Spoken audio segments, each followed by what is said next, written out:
पिछले 5 डिस्कशन में हम लोगों ने 100 क्वेश्चन का डिस्कशन कर लिया था और आज जो है 101 नंबर से आगे की क्वेश्चन का डिस्कशन करेंगे। जैसे कि पता है आपको आने वाले इसरो और लखनऊ मेट्रो रेल कॉरपोरेशन और सेल जितने भी टेक्निकल एग्जाम आने वाले हैं सारे के लिए जो ये पीडीएफ है बहुत ही उपयोगी साबित होने वाला है और इसमें वही क्वेश्चन ऐड किए गए हैं जो पूछने की काफ़ी संभावना और जो प्रीवियस एग्जाम में पूछे गए हैं। जैसे कि मैंने पहले भी बता दिया कि ये जो है पूरा निमी पैटर्न पे आधारित है और वहीं से क्वेश्चन जो है बनते हैं और ये पीडीएफ की बात करें तो ये पीडीएफ भी जो है निमी का ही है। तो चलिए आज जो है 101 नंबर जो है प्रश्न से आगे की प्रश्न का डिस्कशन करेंगे। और अगर आप इन सब का पीडीएफ अगर लेना चाहते हैं तो नीचे आप डिस्क्रिप्शन में जाइए, वहाँ जो है सारे पीडीएफ का लिंक आपको मिल जाएगा, वहाँ से आप जो है सिंपली जाके पीडीएफ को डाउनलोड कर सकते हैं। तो चलिए शुरू करते हैं।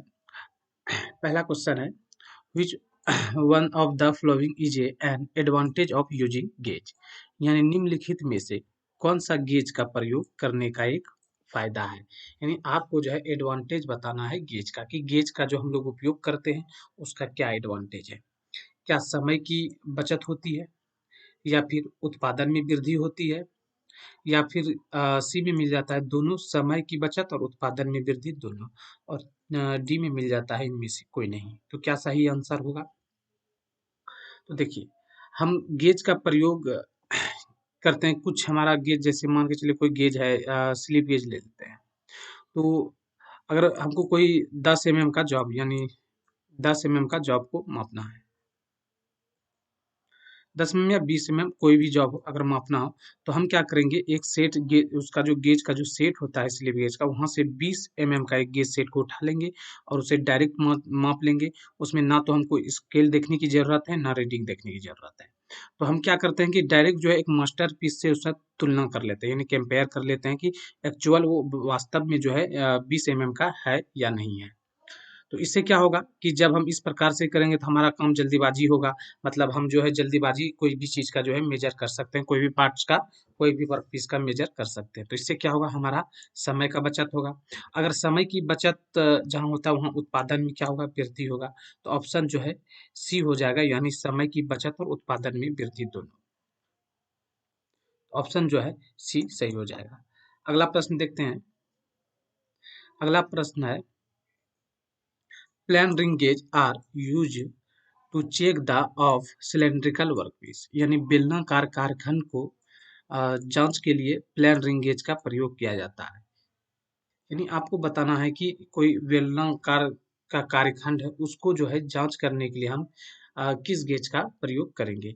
क्या वह आउटसाइड डायमीटर, अच्छा यहाँ बताया जा रहा है कि जो है प्लेन रिंग गेज का जो प्रयोग करते हैं हम क्या मापने के लिए, कोई बेलनाकार जॉब का जो है प्लेन रिंग, बेलनाकार जॉब पे जो है प्लेन रिंग गेज का प्रयोग करते हैं क्या चीज़ मापने के लिए। क्या हम उसका जो आउटसाइड डायमीटर मापने के लिए, या फिर इनसाइड मापने के लिए, या फिर उसका वेट यानी भार मापने के लिए, या फिर लंबाई मापने के लिए। तो हम जो है प्लेन रिंग गेज का जो प्रयोग करते हैं वो हम करते हैं बाहरी व्यास, यानी कि आउटसाइड जो है मापने के लिए हम प्लेन रिंग गेज का प्रयोग करते हैं। तो ऑप्शन ए जो है सही हो जाएगा। अगले प्रश्न की ओर चलते हैं। अगला प्रश्न है which of the following is a type of washer, यानी निम्नलिखित में से कौन सा वाशर का एक प्रकार है। यानी आपको बताना है कि इनमें से कौन जो है एक वाशर का प्रकार है। क्या स्प्रिंग वाशर वाशर का प्रकार है, या टैब वाशर वाशर है, या जो है फाइबर वाशर। तो बात करें, स्प्रिंग वाशर भी हमारे वाशर के प्रकार के अंतर्गत आता है, टैब वाशर भी है और फाइबर वाशर भी है। तो ऑप्शन जो है डी सही हो जाएगा, यानी ऑल ऑफ दिस, यानी इनमें से सभी जितने भी दिए गए हैं ये तीनों जो है सही हो जाएगा। अगले प्रश्न देखते हैं।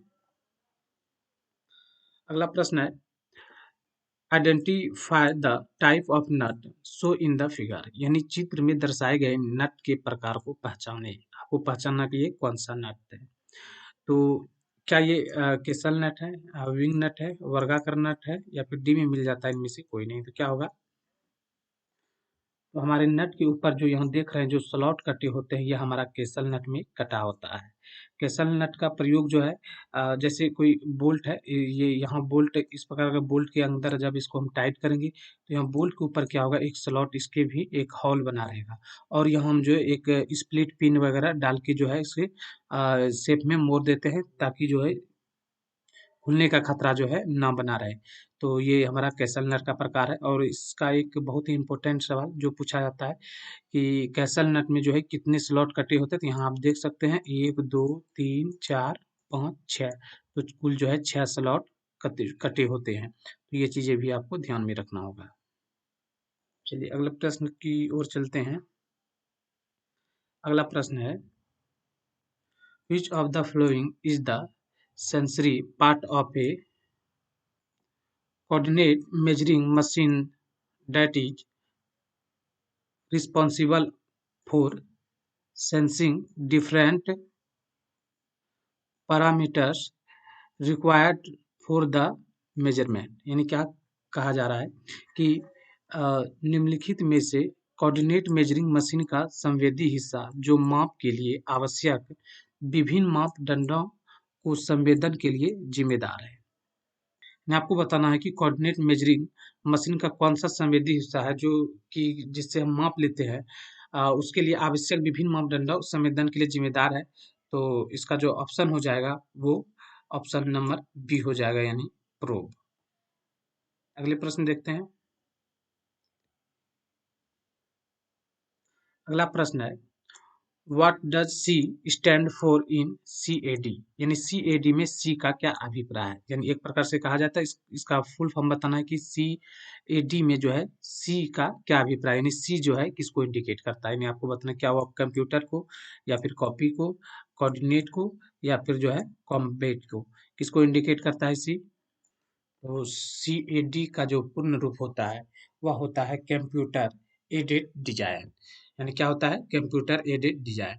तो सी से क्या अभिप्राय है, तो ये कंप्यूटर हो जाएगा, यानी ऑप्शन नंबर जो है ए सही हो जाएगा। अगले प्रश्न देखते हैं। अगला प्रश्न क्या है, अगला प्रश्न कि when drawing in 2D what axis do you not work with. यानी 2D की ड्राइंग करते समय आप किस अक्ष के साथ काम नहीं करते। तो जैसे कि पता है कि हम ड्राइंग करते हैं तो हम एक्स एक्सिस और जो है वाई एक्सिस के साथ काम करते हैं, जबकि जेड एक्सिस से हम काम नहीं करते हैं। जेड प्रकार का हमारा कोई एक्सिस नहीं है ड्राइंग में और हम लोग जो है इस अक्ष के साथ, यानी इस अक्ष के साथ जो है हम लोग काम नहीं करते हैं। तो ऑप्शन सी हो जाएगा। अगला प्रश्न है, which of the following is a semi solid lubricant. यानी आपको बताना है कि निम्न में से कौन सा एक अर्ध ठोस स्नेहक है। जैसे कि कल भी मैंने आपको बताया था पिछले क्वेश्चन में कि एक अर्ध ठोस स्नेहक का उदाहरण बताना है, तो ग्रेफाइट जो है हमारा, ग्रेफाइट हो जाएगा, ये सॉलिड लुब्रिकेंट के अंतर्गत आ जाएगा। ग्रीस जो है या सेमी सॉलिड, हाँ सेमी सॉलिड लुब्रिकेंट के अंतर्गत आ जाएगा, यानी अर्ध ठोस। तो ऑप्शन जो है बी ही हो जाएगा, क्योंकि यहाँ हमसे जो है सेमी सॉलिड लुब्रिकेंट के बारे में ही पूछा गया है। और कैस्टर ऑयल और लॉर्ड ऑयल की बात करें तो यह जो है हमारा लिक्विड के अंतर्गत आ जाएगा। तो ऑप्शन जो है बी सही हो जाएगा। अगला प्रश्न है, what is the purpose of A using coolant. यानी शीतलक को प्रयोग करने का क्या उद्देश्य है। इन्हें बताना है कि शीतलक का जो हम लोग प्रयोग क्यों करते हैं। तो जैसे कि मैंने बताया था कि ये मान के चले हमारा कोई कटिंग टूल है और या जब कटिंग कार्य करते समय क्या होता है कि हमारा टूल काफ़ी गर्म हो जाता है और साथ में जॉब भी गर्म हो जाता है। तो इसको ठंडा करने के लिए जो है हम एक शीतलक का प्रयोग करते हैं, जो लिक्विड अवस्था में भी हो सकता है, ठोस में भी हो सकता है और अर्ध ठोस के रूप में भी हो सकता है। तो यहाँ हमसे पूछा गया कि शीतलक का प्रयोग करने का उद्देश्य क्या है। तो जैसे कि मैंने बताया कि कटिंग उपकरण को और कारखाने को ठंडा करना हमारा शीतलक का जो है मुख्य कार्य है। तो ऑप्शन नंबर ए जो है सही हो जाएगा। अगला प्रश्न देखते हैं, विच of the following is a use of A bearing. यानी निम्नलिखित में से कौन सा बियरिंग का उपयोग है। आपको बताना है कि बियरिंग का उपयोग क्या है। तो जैसे कि हमको पता है कि हम लोगों को कि बियरिंग का जो हम उपयोग करते हैं शाफ्ट को सहारा देने के लिए। यानी शाफ्ट को जो है सहारा देने का काम कौन करता है, तो हमारा बियरिंग करता है। कौन करता है, बियरिंग करता है। आपने कोई इस प्रकार से मशीन पार्ट जरूर देखे होंगे। तो मान के चलिए ये हमारा जो है ये हमारा बियरिंग है। अ, उसके बाद जो है ये हमारा कोई शाफ्ट है, और यह जो है इसके अंदर जो है स्वतंत्रता पूर्वक घूम रहा है। तो बियरिंग का काम क्या है, एक तो शाफ्ट को सहारा देने का काम, और शाफ्ट को जो है स्वतंत्र रूप से चलाने का अनुमति देना। यानी इसके अंदर क्या है कि इसमें जो है रगड़ ना खाए और यह स्वतंत्रता पूर्वक चले। तो इसके लिए हम जो है बियरिंग का उपयोग करते हैं, यानी शाफ्ट को जो है स्वतंत्रता पूर्वक चलाने के लिए। तो यहाँ मैं माउस से ड्रॉ कर रहा हूँ तो अच्छे से ड्रॉ नहीं हो पाता है, तो आप प्लीज़ चीज़ों को समझा कीजिए। और जैसे तो ऑप्शन सी में भी मिल जाता है कि जो है रगड़ने की क्रिया को कम करना। तो एक्चुअल में हमारा यही तीनों काम जो है एक बियरिंग का होता है, और बियरिंग जो है करता है। तो निम्नलिखित में यहाँ पूछा गया कि निम्नलिखित में से कौन सा बियरिंग का उपयोग है, तो बियरिंग हमारा शाफ्ट को सहारा भी देता है, शाफ्ट को जो स्वतंत्र रूप से चलने का अनुमति देता है, और रगड़ने की क्रिया को भी कम करता है। तो ऑप्शन जो है डी सही हो जाएगा। अगला प्रश्न देखते हैं। अगला प्रश्न है, which of the following is not synthetic metal of bearing, यानी निम्न में से कौन सा बियरिंग का कृत्रिम पदार्थ नहीं है। यानी आपको बताना है कि बियरिंग का जो है कौन सा बियरिंग का जो है कृत्रिम पदार्थ नहीं है। कृत्रिम पदार्थ नहीं है मतलब जो वो मानव निर्मित नहीं है, यानी वो प्राकृतिक रूप से पाया जाता है। तो क्या वह नायलॉन है, टेफ्लॉन है, पीतल है या फिर प्लास्टिक है। तो हमारा जो है पीतल ब्रास हो जाएगा, यानी ब्रास जो है हमारा हुआ कृत्रिम पदार्थ नहीं है, यह जो है अ, प्राकृतिक रूप से पाया जाता है। तो ऑप्शन सी जो है सही हो जाएगा। अगला प्रश्न देखते हैं। The storage space for a fluid is called, यानी तरल पदार्थ के भंडारण स्थान को क्या कहा जाता है। तो जहाँ मतलब जो है तरल पदार्थ को जब हम भंडारण करके रखते हैं तो उस स्थान को क्या कहा जाता है, तो हम उसे जो है क्या कहते हैं, उसे हम जलाशय कहते हैं। क्या कहते हैं उसे, जलाशय। जहाँ तरल पदार्थ का भंडारण करके रखा जाता है उसे हम जलाशय कहते हैं। तो ऑप्शन ए में मिल जाता है, तो जलाशय नहीं, या रिजर्वायर, इसमें से रिजर्वायर भी कहते हैं। रिजर्वायर बोलिए या जलाशय बोलिए, एक ही चीज है। तो ऑप्शन बी जो है सही हो जाएगा। अगला प्रश्न देखते हैं।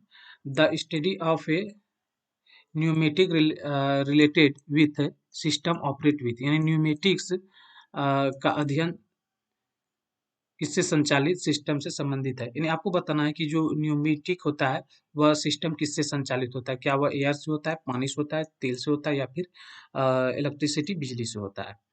तो इसका जो आंसर आपको पीडीएफ में वहाँ वाटर दिया हुआ है, जो कि रॉन्ग है, ये गलत है। जो न्यूमेटिक होता है वो हवा से ऑपरेट होता है, यानी कंप्रेस्ड एयर से ऑपरेट होता है।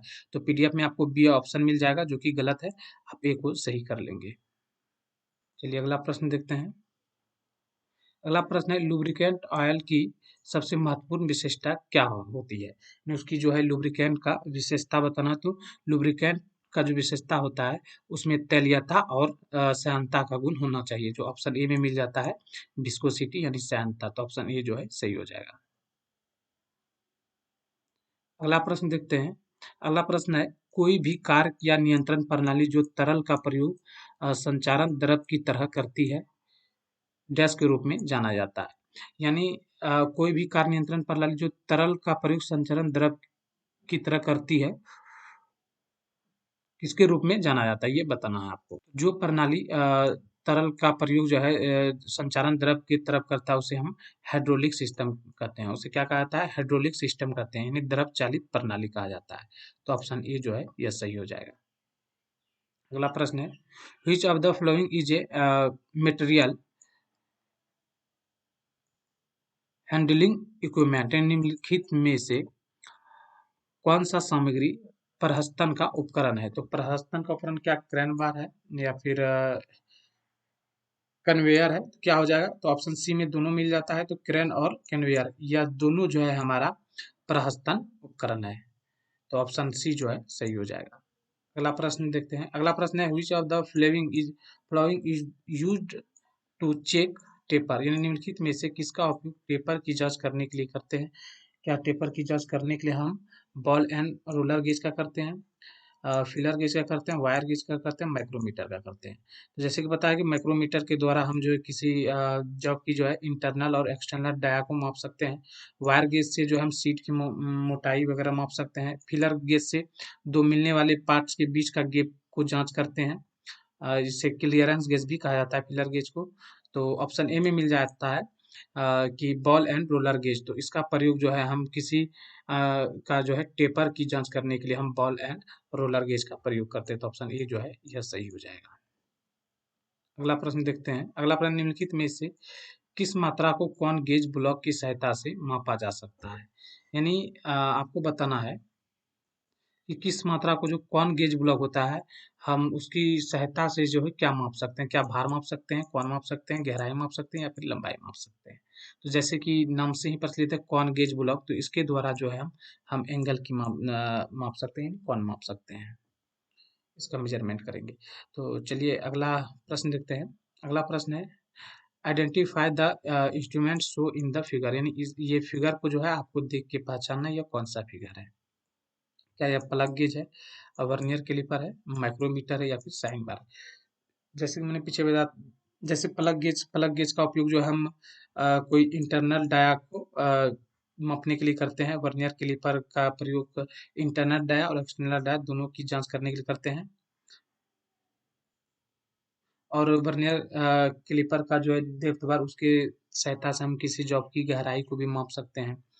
और जो साइन बार है, साइन बार से हम किसी जॉब का जो है टेपर को पहचान सकते हैं, टेपर एंगल की जांच कर सकते हैं। तो यह जो हमारा उपकरण है यह साइन बार है, यानी जो यहाँ फिगर में दिखाया गया यह हमारा उपकरण साइन बार है।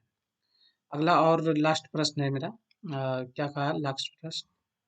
तो लास्ट प्रश्न है the use of sine bar is based on function, यानी साइन बार का उपयोग जो है किसके कार्य पर आधारित है? यानी क्या वह त्रिकोणमितीय पे आधारित है, बीजगणितीय पे, ज्यामितीय पे या फिर जो है संख्यांकी का? तो साइन बार का जो कार्य प्रणाली आधारित हुआ त्रिकोण यानी ट्रिगोनोमेट्री पे आधारित है। तो चलिए बस आज की वीडियो में इतना ही, और अगर आप इसका पीडीएफ लेना चाहते हैं तो नीचे डिस्क्रिप्शन में इसका लिंक मिल जाएगा। चलिए तब तक के लिए नमस्कार।